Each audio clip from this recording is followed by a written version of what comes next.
Hello, everybody, and welcome to another episode of the Guardians of the CLE Podcast. I'm your host, Melanie Kirby, and with me here, as always, my co-host, James Ellifritz, and we are pleased to announce we have no contract issues, no blackout issues over here. No matter what happens, we're going to keep bringing you awesome Guardians content all through the season. James, how are we doing tonight? I'm great. I'm coming off a nice week since our last recording of really getting into a lot of the WBC. Really enjoyed the atmosphere there. So, to have this much energy in March, looking forward to baseball starting just for regular season. It's been a while, coming off that playoff run, short off season, nice spring training, WBC baseball that feels like playoff atmosphere. I'm ready to go. I'm excited. Absolutely. We're definitely going to get into the WBC here shortly. And for those of you who haven't heard, my comments at the beginning has to do with Guardians games being broadcasted on TV, being in a little bit of limbo right now. Diamond Sports Group, who owns Bally Sports, officially filed for bankruptcy yesterday. So it's been reported that Diamond could void contracts with the Guardians and a couple other teams. I believe the Reds and the Padres, just because the rights fees are costing them more than the revenue they're bringing in. So what could happen? Rob Manfred has spoke publicly that at that point, the league would step in and they would make sure that games are broadcast locally, either on MLB Network or via MLB.com, streaming wise. And there's no word on broadcast teams for any of that yet, if it even got to that point. But James, if MLB is forced to step in here, I think that could be actually a blessing in disguise and maybe a step to ending some of these blackout restrictions that Major League Baseball has in place. Yeah, I sure hope so. I have YouTube TV, and it's been several years now since I've been able to watch any Guardians or Cavaliers basketball through YouTube TV. Now, why they, if you're hurting for money, why you can't work through a negotiation through that in order to create more revenue?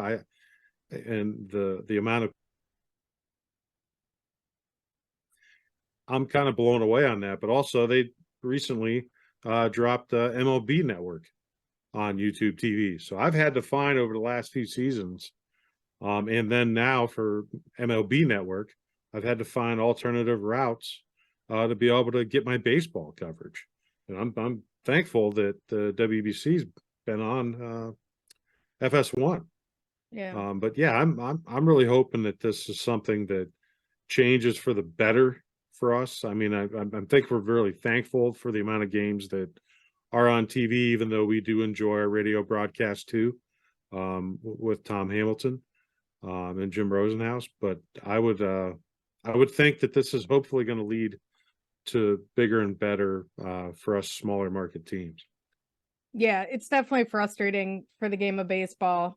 Obviously, I think it comes in a distant third as far as popularity, just because I don't think they do a great job marketing their players, getting things out there like NFL and NBA does. But that's a whole nother topic for a whole nother day. But before we get into some spring training updates, I want to introduce our special guest this evening. He is the play-by-play man for the Akron Rubberducks, works in ticket sales, handles some media relations stuff, maintains the team website, kind of a man of all hats. We have Marco LaNave with us. Marco, how you doing tonight? Doing well. Thanks for having me, Melanie and Jamie. Yeah. How does spring training work for you guys? Do you make any pit stops in Arizona or anything, or you just wait for the guys to get back into town? So for the minor league team, the spring training is also a busy time, but it's really more focused on getting our venue ready to host people come opening day. So it's working on with partners on setting up their packages and partnerships that are happening through our season with our season ticket members, with our groups coming out to the ballpark, our game day staff that's going to be working at the ballpark. We have sessions to get them oriented and get started for the season. So it's a very intensive time for sure for us.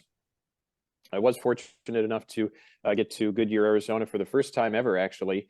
Last week, I got to go down and visit the Guardians spring training complex for a couple of days, and was very impressed, and was very grateful that Jim Rosenhaus with the Guardians invited me to be on one of the broadcasts. So I was on the MLB.com webcast with him calling the Guardians against the Brewers last Friday, which was really quite a thrill just to be able to call that Major League spring training game. For me, it was certainly a career milestone, and just fun to feel the energy of this organization and the players that are going to make an impact in Cleveland, and some of whom we'll see in Akron for maybe some time this year. An exciting time for sure, getting ready for the season. Yeah, so speaking of, I got to get down to Goodyear too. I hear nothing but amazing things about their complex down there, and I keep telling myself, I got to go down there. One of these many vacations we take, one of them's got to be to Goodyear, Arizona in March. I think that'd be so cool. And it's great that it's a very modern, facility campus that they've got set up. The ballpark is very nice. The one that they share with the Cincinnati Reds there, very, very close by. So that's very accessible. And they also play, spring training road games all in the Phoenix area. So it's a short drive away to get to another ballpark and take in some more of the spring training. And of course, at this time of year, the weather's pretty great and very friendly to baseball. Yeah, as we had snow yesterday, and then Yeah. it's like 50 degrees today with some sun out. Typical March here in Ohio. I knew we'd pay for those 70s we had in February. That's never free here in Northeast Ohio. That's going to come back to bite you. Right. But I wanted to get both your thoughts kind of on this, because obviously the record isn't great so far, and I don't even think that matters. I don't think record means much in spring training. And I also think for, playoff type teams, a lot of those roster spots are already kind of made up, and there's not as much competition for the starting third base or number 3 in the rotation and things like that some other teams have. And I was actually asked last night on Twitter, should I be concerned about this record the Guardians have in spring training? I'm like, absolutely not. To me, it's more about reps, keeping guys healthy, building them back up to get them ready for a long season. Emmanuel Clase was only scheduled to pitch 9 times this spring, and they're down there for 6 weeks or so. That just goes to show you right there what it's all about. They don't even have their whole team here with, obviously guys departing for the World Baseball Classic. What do you guys look for in spring training from guys? Anything in particular? I mean, I agree with you. Reps, as far as pitchers go, location, velocity, and, good health, making sure that they're just getting their work in, and seeing some of these fresh faces, getting the younger guys that Marco's got to see at Akron, getting them mixed in with the major league club, playing with those guys, elevating their confidence, so that way when they go back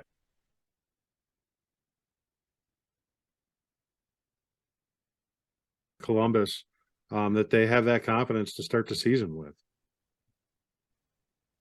Yeah, I agree with you, James. I think you look much more on an individual level of are guys healthy? That's the biggest thing, and are they on track to be ready for this season?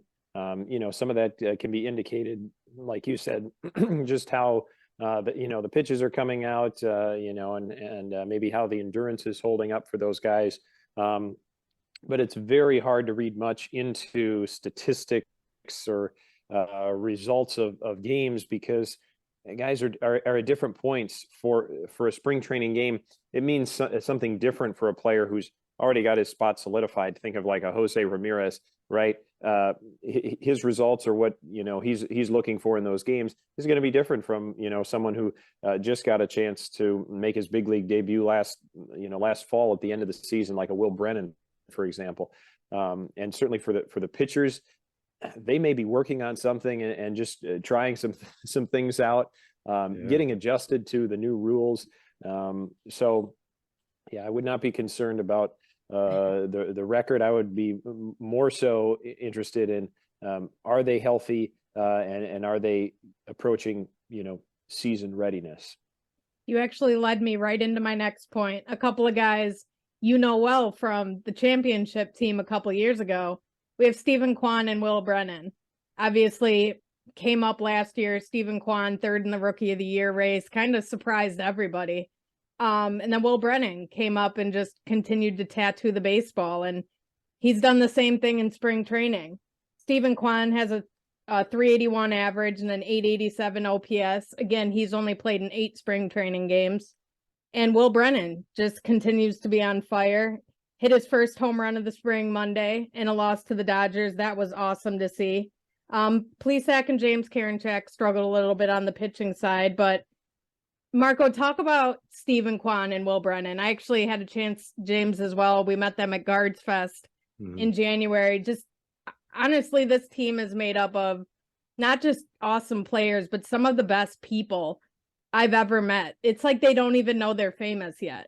They're so humble. Just kind of talk about what you saw from these guys when they were in Akron. Yeah, those are two great guys, Will Brennan and Stephen Kwan, like you mentioned. I think, I had a chance to visit with Stephen Kwan down in Goodyear and reflect on his time in Akron, and just a sense of gratitude, I think, for the staff and the people that helped him continue to develop at that stage of his career, and the excitement for what lies ahead with this Guardians team. I think he's a great guy, a great ambassador to have for the organization for sure.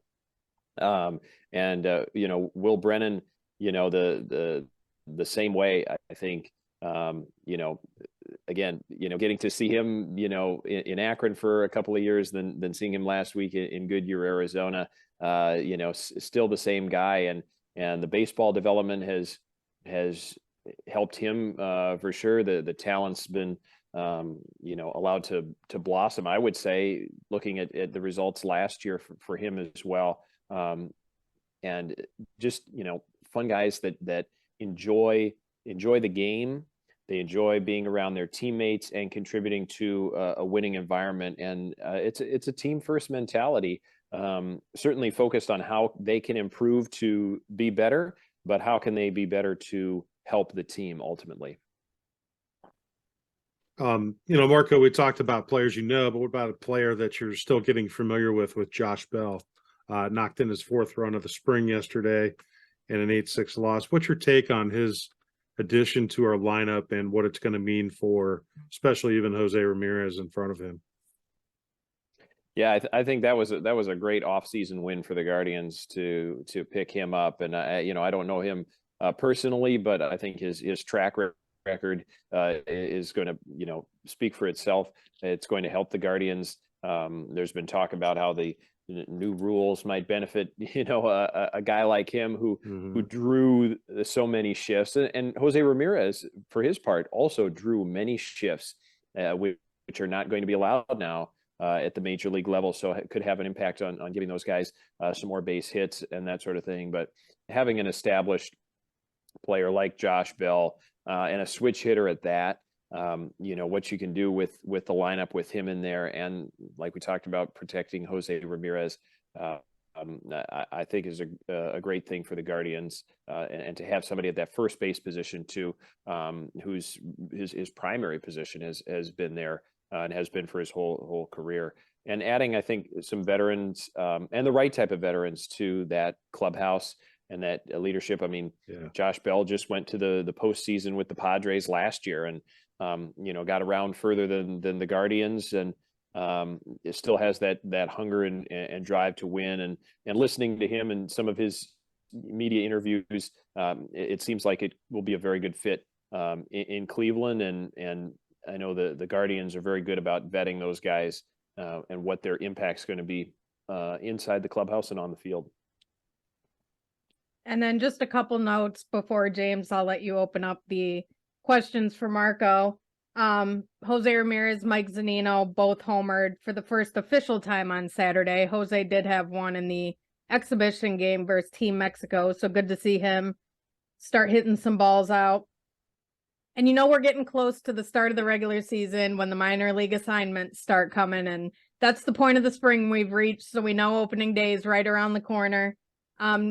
George Valera, Logan Allen were assigned to AAA Columbus, and Peyton Battenfield and Joey Cantillo were reassigned to minor league camp, which I just thought it was fantastic to see Joey Cantillo back out there getting some innings in this spring. I know he ended last year early with an injury, but another one of those pieces that came back from San Diego in the Mike Clevenger deal that not many people are talking about yet, but I think that trade's going to be the gift that keeps on giving.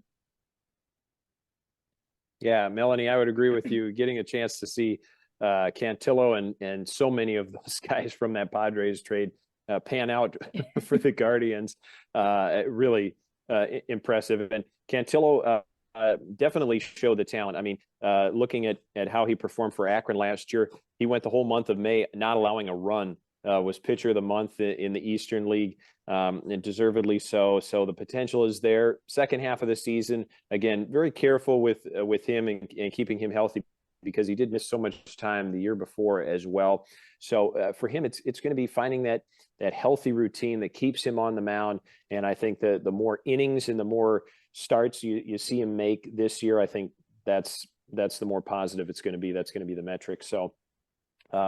And then you mentioned Jose Ramirez, Mike Zunino. Yeah, veteran guys. You just want to see them get on track. And I think for Zunino, the biggest thing is building that rapport with the pitching staff during the spring. As we know, the Guardians really value that catcher being able to manage the pitching staff and building up that trust. And we saw it done well, by guys in recent years, and they're looking for him to do the same. So I think that's the biggest thing for Zunino and to watch that develop.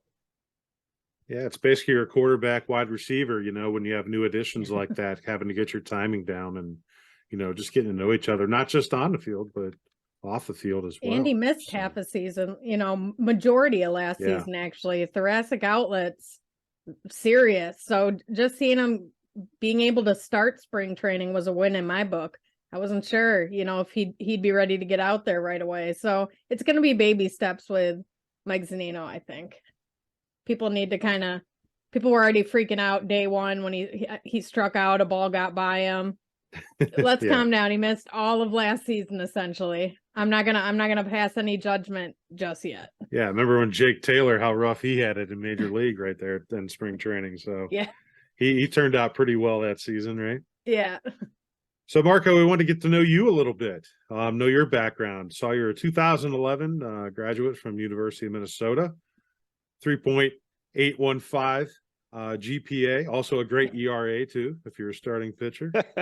So that's one of the few numbers. That's one of the few numbers, wouldn't you say, that GPA and ERA? Hey, you would say they're pretty good, right? Yeah. Like there's a point where it's like either one or the other, right? Yeah, my GPA was probably closer to Pedro's best season, unfortunately. Yeah. So did you grow up in Minnesota? Yes, I did, and still have my parents back there, family back there. Was fortunate to go through a great youth baseball program in central Minnesota, and also play for the winningest coach in Minnesota high school history, Bob Karn at St. Cloud Cathedral High School in central Minnesota, and be part of a state championship team. And he's got several of those that he's won over the years, but part of a state championship team my senior year, which was very memorable. And then on to the University of Minnesota. That's where I went to college, and a great experience there. So many opportunities, there, I was able to be involved with student media, with the student radio station and the student newspaper covering sports, but also earn a chemistry degree. So I got to blend a lot of things together. And from there, I launched into an internship with the Minnesota Twins organization, part of their radio broadcast, involved in as an assistant there. And I got some great experience, being around a major league organization, and covering a major league team day in and day out right out of college was pretty amazing. And now it's been, a little over 11 years now in minor league baseball, and very fortunate to work for a great organization in Akron now as well. When would you say your love of sports really took off? When did the emotional world of sports really suck you in? Because I tell my parents that all the time. I'm like, you really had to raise me to be a Cleveland fan. Do we ever win around here? Until 2016 came around. When did yours really start? Like, man, I really like sports. Yeah, that's a great question. And it's funny how we remember, following, those teams, and did they win or not? Well, I felt like I got pretty spoiled. The hometown summer collegiate baseball team, kind of a minor league atmosphere, really, is what hooked us and my family in St. Cloud, Minnesota. And they won 2 championships in the span of 3 years when I was, a kid following them. So, very, very, very competitive team and successful team, exciting games, the atmosphere very similar, like I said, to minor league baseball. The players very accessible. These were guys who were playing college ball, and this was their way to pass the summers, try to improve their game, and play in a wood bat league. And they were very accessible and fun to interact with and get to know a little bit. But that's really what hooked me. And then from there, realizing, this is played at a major league level too, and all the excitement that goes into it. It's accessible through, TV and radio, and following it through the media. Really excited me. And once the baseball playing dream was was destined to come to an end, approaching being around the game or broadcasting was very intriguing to me. I actually got a chance with that summer collegiate league team. They were called the St. Cloud Rubberducks, and I was drawn to be on the radio broadcast of this team for an inning when I was 11 years old, and that stuck with me, obviously. And now here I am doing that as a profession some 20 some years later.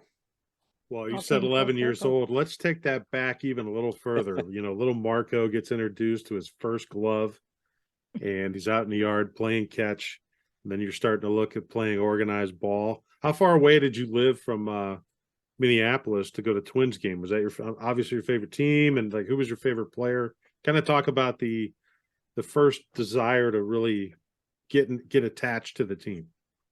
Yeah, I would say it really was that summer college ball team, the St. Cloud Rubberducks, that they got me going when I was about 9 years old, and then getting to play, summer organized baseball, in the years after that. Was able to follow the Twins, from a distance. It's about an hour and a half away. So went to maybe a game a year when I was young. It was in the Metrodome too. I was going to ask the difference between the Metrodome and the Target Field. I mean, Target Field's a beautiful field, but I wonder what that adjustment was like for most Twins fans in the area. Yeah, it was a great addition to the Twin Cities, and I was in college when the transition went from the Metrodome to Target Field, and also the University of Minnesota football team transitioning then from the Metrodome to the stadium. Now I believe it's Huntington Bank Stadium. Back then it was TCF Bank Stadium. So I covered the opening of that stadium on campus for the Gophers. But Target Field, just a splendid venue. I got a chance to intern there the second year that it was open in 2011. But some good memories of the Metrodome, even though I didn't know any different. That it wasn't maybe the greatest major league stadium, but it could provide some pretty cool atmosphere. I was actually at game the game 163, as it's known, the Twins and the Detroit Tigers back in 2009 to decide the American League Central Division title. Still to this day, one of the most amazing baseball games that I've been at. An extra inning walk-off win for the Twins, and the loudest environment that I've ever heard in my life. So that's my memory of the Metrodome, and getting a chance to work at Target Field. How awesome! Yeah. And you mentioned you kind of got into broadcasting, like realizing you weren't going to be a professional player. Did you ever stand in front of the TV, practice your play-by-play voice while you were watching one of these Twins games or something growing up?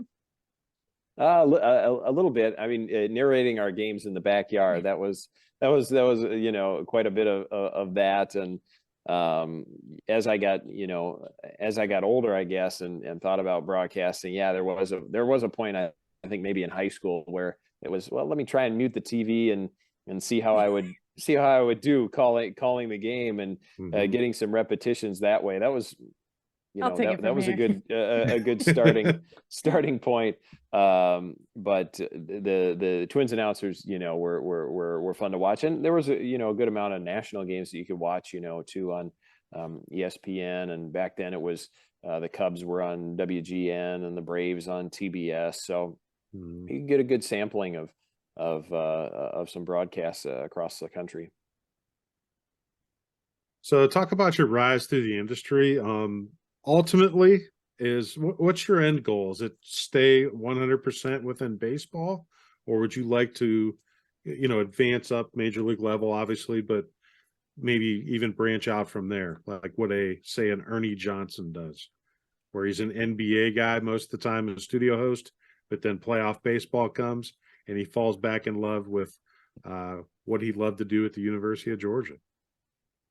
Yes, baseball is my first passion for sure when it comes to sports, and that's where I've had my career. I'm fortunate to work for organizations where they've employed me year round, so I get to not only be part of the broadcast, as you mentioned earlier, part of the sales operation, and really what I look at it as an opportunity to share the game of baseball with people, whether that's through helping bring the group out to the ballpark, but also calling the game on the broadcast, and even being that eyes of the game for people that can't see it and literally can't see it. I was fortunate to one of my highlights here in Akron was a few years ago. Actually, I've done this a couple of times. Had a gentleman named Bryce Weiler.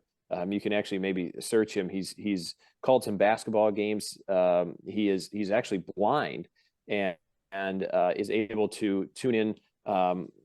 His listening is so sharp, and his attention to detail and research is so excellent that he's done some color commentating on basketball broadcasts. He was a color commentator on a baseball broadcast with me a few years ago, which was awesome. And there was a moment where late in the game we had a big hit, and I could tell that he was turning and listening to me, and his excitement, it wasn't that he saw the ball, get hit down the left field line. It was, you feel the crowd hanging on my words, which was really cool to experience. Not only, how he's listening to the game, but how other people are experiencing the game, at home, in the car, following along. So there's some pretty cool responsibility with that. But the dream, just like the players, for sure, make it to the major leagues, and really I got that opportunity last week with the Guardians to call a major league game. So be a major league broadcaster, even for a day. I've done it. What a great thrill. So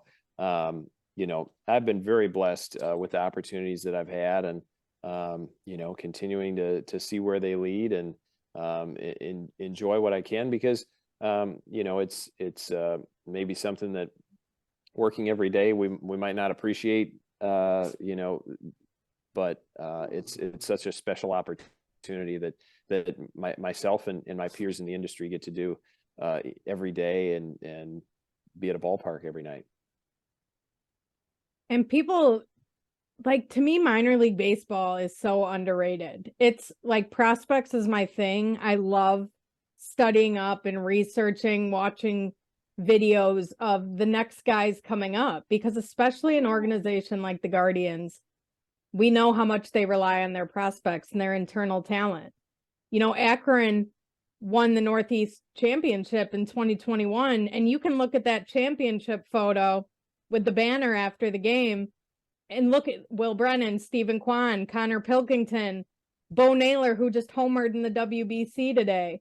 You have all these guys making an impact beyond a AA championship. Tyler Freeman was on that team, and they got to experience what it takes to win it all. Yeah, it was only AA, but you know, we've interviewed players. I've even interviewed high schoolers who have went to states. And no matter what level we're talking about, it takes a lot of sacrifice and it takes a lot of hard work to win it all and reach your ultimate goal. And that's something they were able to pick up in 19, 20, 21 years old. Just kind of talk about how cool it was to see the team, the organization that you're a part of, win that championship on a walk-off hit by none other than Bo Naylor, the talk of the offseason. Yeah, how about that? It was really kind of a storybook, and being able to be close to that team, it was feeling the energy of how they were coming down the stretch. Stephen Kwan was so key in the second half and became the toughest out in the lineup. Then he got promoted, and it felt like, okay, who's gonna carry us now? But you still had Will Brennan there, Brian Lavastida, still got a chance, to break into the major leagues just briefly last year, and hopefully some more opportunities for him. He was so important to that championship run as well. And Bo Naylor being part of the team all season, he caught the most innings of any catcher in the league that year in 2021 in AA, and he was the perfect guy to have up there at the plate to get that walk-off hit, because he deserved it so much after really a tough year offensively for him.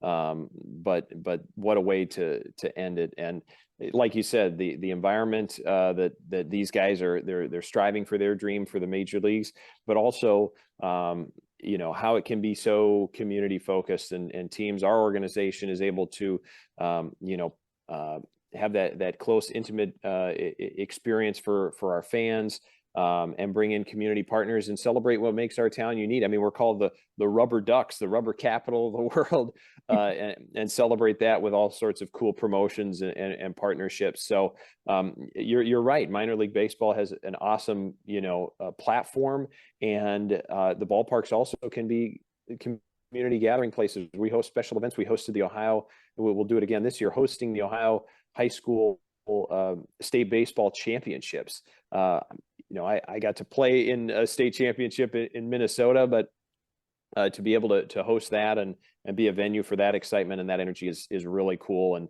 And that's what minor league baseball and its ballparks are all about.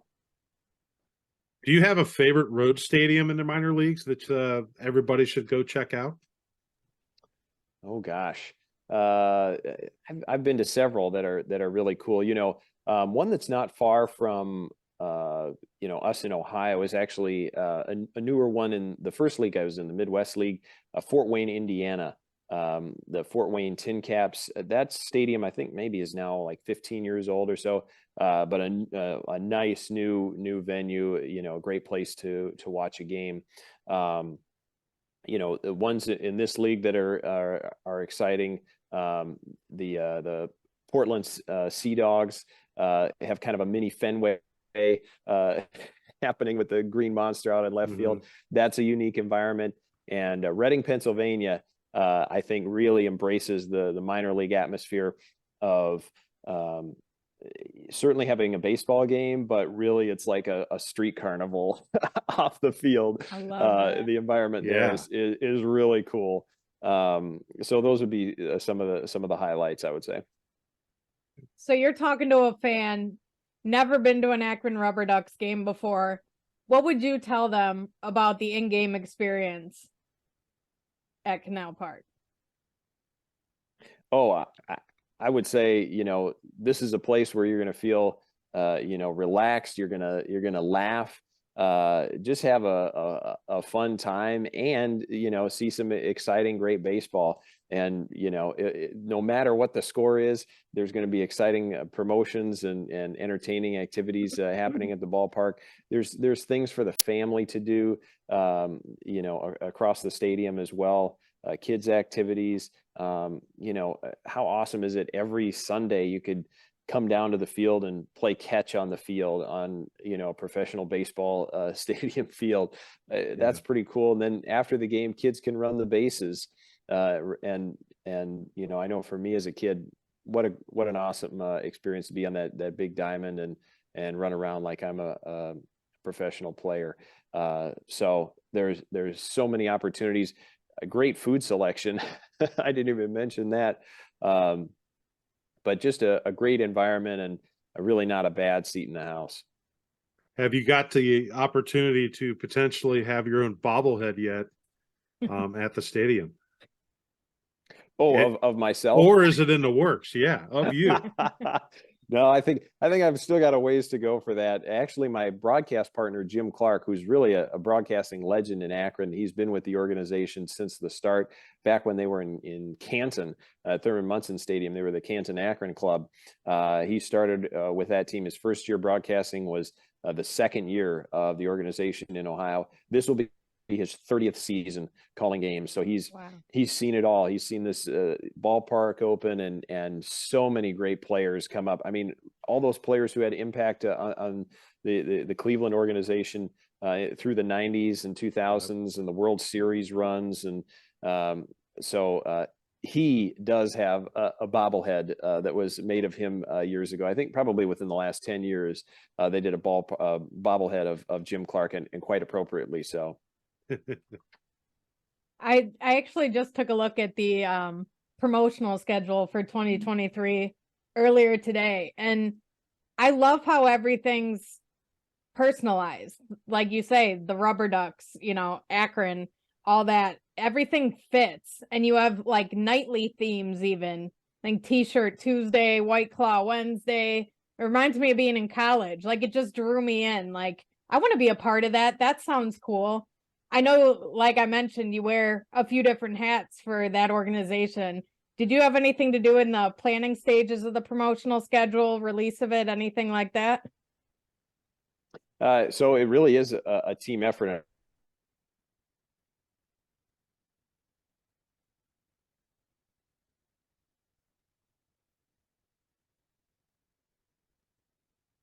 Technical difficulty?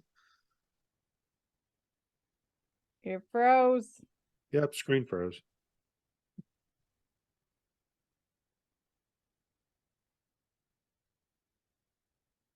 But yeah, Mel, I was thinking that as I'm watching the WBC, that can you imagine being down at Canal Park and it's rubber duck night and everybody's squeaking those ducks at the same time?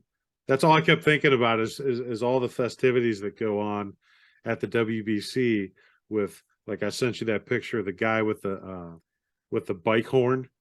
He had the air pump for a bike tire, and he had it connected to the horn. I mean, for one, how do you get something like that in the stadium when, like, Browns fans, the ladies have to bring clear purses or clear bags to even bring anything in the stadium? And then you see these bike pumps with horns. I seen something that looked like one of those sifters that you put like powdered sugar in when you're cooking, and you turn the handle, and then like the side of it looked like a cheese grater, and they're like banging on this thing, and I'm like, what the hell's going on? But it was great. The atmosphere that that you get to experience at a personal level in the minor league parks, with being a smaller venue is great. But some of the stuff that I've seen at the WBC from all the different people from all the different countries, it's been so festive. It's like freaking Mardi Gras, Carnival. I mean, it's been a blast to watch. Not every game. Some of those games I flipped it on. It looks like maybe a spring training game where there's just hardly anybody there. But yeah, like overall, the WBC, it's been so nice to have it back, and it kind of gets you through that last month until the regular season begins. And while we wait and see what's happening with Marco's connection, sorry, everybody, just a few technical difficulties. We'll kind of get into the WBC a bit because some Guardians have been making an impact, James. Like I mentioned, Bo Naylor today homered in a losing effort for Team Canada, unfortunately. But he hit a home run. Apo Taco even right over to in like left center-ish. Great to see from him. Andres Jimenez is helping lead Venezuela to a perfect 4-0 pool play record. And James, what are your thoughts? So for the United States, they control their own destiny, beat Colombia, you advance. But now they're going to have to face Venezuela because Mexico is going to hold the tiebreaker over them for that dud they put up the other night. That was crazy. But Puerto Rico, Dominican Republic tonight. From in Miami. I mean, we're talking like game 7 of the World Series type atmosphere, type intensity on March 15th. Like, I know. I'm stoked. It's so much fun, isn't it? I mean, when you hear the announcers talking about this is a playoff baseball atmosphere, I think it's even maybe a step above that because of all the stuff that's going on. You see that video of all the guys in behind home plate on a third strike. There was probably about 12 guys sitting back there. And on a third strike, they all stand up and give it the the third out for a strikeout. I mean, it's just so much fun to watch all the activity going on in the stands, as much as it has been on the field. I've thoroughly enjoyed that. Yeah, and for Colombia, Guardians prospect once again, Diane Frias hit a 2-run single over the weekend to put Colombia up 3-0 against Great Britain. So again, another member of the Guardians organization making an impact. On the not so positive side, Cal Quantrill got absolutely torched by Great Britain in his first start for Team Canada. That game was wild. That was, I think, the highest scoring game overall of the tournament right there. You know, Canada stormed back. That was one heck of a game. But James, you mentioned all this going on, and us as baseball fans, we're stoked about the World Baseball Classic and just how good the games have been. But yet, you watched SportsCenter the other night. What was it behind? Everything. Yeah, right? It was the night after or the morning after the first game on Sunday morning after the U.S. won their first game 6-2. I watched SportsCenter in the morning, and literally I turn it on. It's the beginning of SportsCenter Sunday morning, looking for the baseball to lead off the show. It took to the 5th story to get the Team USA highlights and even talk about the World Baseball Classic. I was really shocked that they covered, Milwaukee Golden State game. There was the Pac-12 men's basketball championship. It's the same with the ACC championship, Big 12 championship, and then it was Team USA baseball. The Dream Team would have never had to deal with that. I mean, I get it. You got enough followers that, the viewership for the NBA is super popular, but, give baseball its due right now. I mean, you're talking about just a Milwaukee Golden State regular season game, and you're telling me that has more value than Team USA. So, I'd really like to see more attention given to the World Baseball Classic. And I can tell you just myself, this is the most I've been into it, even from past years, paying more attention to it, all the different Guardians that are spread out throughout the different countries, representing their country, enjoying. And you and I talked about too, remember, we're like, man, did we really want anybody to play? We don't want them to get hurt. We want them to be ready to go for regular season. But after you see these atmospheres that these guys are getting to play with their fellow countrymen and play the game they love and play it with a lot of passion, I wish it would continue on. It'd be a lot longer than it is, but obviously you got to start the regular season. These guys get to get back to what they get paid to do. But yeah, I'm looking forward to the next round of games. So Go Team USA. 100%. We got Marco back in here with us, and Marco, don't feel bad. We had a guest on once and my power flickered on and off. So I got booted out of the meeting. James and our guest are just kind of sitting there. I mean, Yeah. luckily it didn't kick everybody out of the meeting since I was the host. So I was glad Zoom at least kept the room open so we didn't lose the whole recording and all that. But man, 3 years post-COVID and this technology stuff just doesn't seem to get any easier, at least for Yeah. me. Well, we got That's you how it back here goes. though, Marco. I was curious your thoughts. Obviously, we have the pitch clock and, you know, some other new rules coming into play this year. From your experience covering the Akron Rubberducks, what are your thoughts on the pitch clock and not just how the players are going to adjust to it, but the fans too? Like, I never thought I'd watch a baseball game and see a clock ticking down. I guess it's different. Right.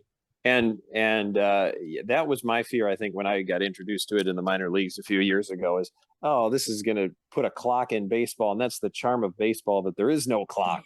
Well, I will say from watching it and broadcasting the games, I think the pitch clock is less noticeable than the play clock or the shot clock in football or in basketball. So it certainly quickens the pace of the game.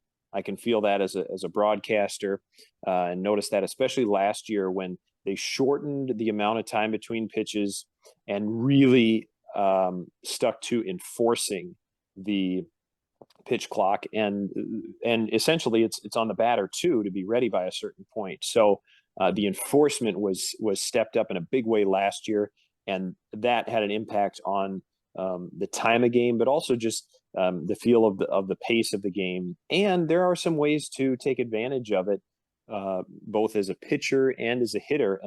And the Guardians organization, talking with some of the staff we had in Akron, they were already thinking about that and looking at where could be the opportunity to get an extra jump on a stolen base. Where can a pitcher take advantage of what a hitter or a base runner is expecting and do something unexpected. And there are ways to, as there are with each rule in baseball, to maximize that for your own competitive benefit. So I think the pitch clock will be a welcome addition to the game of baseball. I don't think it will. I don't think it will, dampen what the experience is. It will make for a more exciting, more lively game, and that was the goal. And they started it in the minor leagues to see how would this play out, and it did work, and that's why it's coming to the major leagues. Yeah, I agree. I mean, I think what'll happen is we'll start paying more attention to we're paying attention to it because it's new, right? I mean, it's new on TV. Remember, Mel, you were talking about whether or not they're going to have this giant clock in the camera angle back there, and they said no, that regular season they're going to phase that out, thankfully. But I think once the new car smell is gone from this clock, we'll just be focused on regular baseball, watching the pitcher, watching the hitter, and like I said, better pace. You get home earlier, right? Well, it's crazy because now I'm watching the WBC and I'm like, these games take forever. Because now we're seeing spring training games done in an hour and a half, 2 hours. Yeah. Where I think Korea, Japan was in the 7th inning for 2 hours just the other day. I mean, there was so much offense. The pitchers were taking so long in between pitches. Now I'm starting to notice that. So it's just crazy to see once the game does get sped up. You're like, okay, maybe this isn't so bad, because it's not less baseball we're seeing. It's still the same amount of baseball. It's just less dead time where guys are stepping out of the box. Like they had a thing where Eric Hosmer got a automatic strike because they're like, he's doing yard work in the batter's box, right? Like he's just standing there drawing things with his bat, wasn't getting in the box. And I'm like, I'm not going to miss that stuff. Right. Yeah, it will be a more appealing game to watch. I think. I mean, baseball is an incredibly appealing game. I mean, I love it, but it does. It compresses the action more quickly. James, you got anything else for Marco before we close? No, I think here? What else do you want to shout out? Your Twitter account? Where do we follow you on social media? Yeah, great question. Thanks, James. The Akron Rubberducks broadcasts can be heard on our website, akronrubberducks.com. If you're in the Northeast Ohio area, it's also available on AM 640 WHLO, and you can look on the iHeartRadio app. If you got that, that's a free app. You can listen AM 640 WHLO to all our games, 138 games from April 6th until September 17th, the regular season this year. You can also follow me on Twitter or Instagram at LaNave Marco. That's LaNaveMarco. You can follow me there, and follow our podcast on iHeartRadio, the Akron Rubberducks podcast. We post, our player interviews, game highlights there as well, and hopefully come out to Canal Park and see us in Akron. We've got fireworks every Friday and Saturday. The series in the minor leagues are always are almost always Tuesday through Sunday, so 6 games at a time that you get to see a team in town. So come on out and see us at Canal Park. Tickets start at $5, and it's a great opportunity to enjoy some great baseball and a fun night enjoying the spring and summertime. And a Definitely very gonna be talented checking in on the roster of big three. players. What's that, James? I said, yeah, very talented roster of players too. Get out, watch them. Yeah. Go watch your future Guardians now. Yep. And the results speak for themselves. Stephen Kwan, Oscar Gonzalez, Bo Naylor, Will Brennan. I mean, those are guys that are Rubber Ducks within the last year or two. So you'll see them here before you see them in Cleveland. Yep. Yeah, go check out the big three down in Akron that nobody wanted to trade all winter. Go see why. Go watch them pitch. Yes. But I want to thank everybody once again for listening tonight. We're already up over 200 downloads for last week's episode. So thank you, everybody, for listening, sharing, telling your friends. We wouldn't be here without you. And we're not done yet. We got tons of content, guests, interviews, and discussions to come as we head into the regular season. I will be out next week, and Kevin Sleds, Believe Land Media owner operator, will be sitting in for me. And then the following week, we'll be having our season preview and predictions episode. So make sure you circle that on the calendar. Make sure you're following the Guardians of the CLE Twitter page at GuardiansOTCLE for all updates regarding episodes and guests. And for all your general sports news, head on over to BelieveLandMediaLLC.com for all our podcasts and written content on the Guardians, Cavs, Browns, Buckeyes, and all your high school sports as the high school basketball season wraps up, and baseball is going to be starting at the high school level too. So until next time, everybody, go USA tonight. Go enjoy that Puerto Rico Dominican Republic game. That should be a gem of a game. And until next week, stay safe, stay healthy, and go Guardians. Go Guards. Thank you, Marco. Thank you.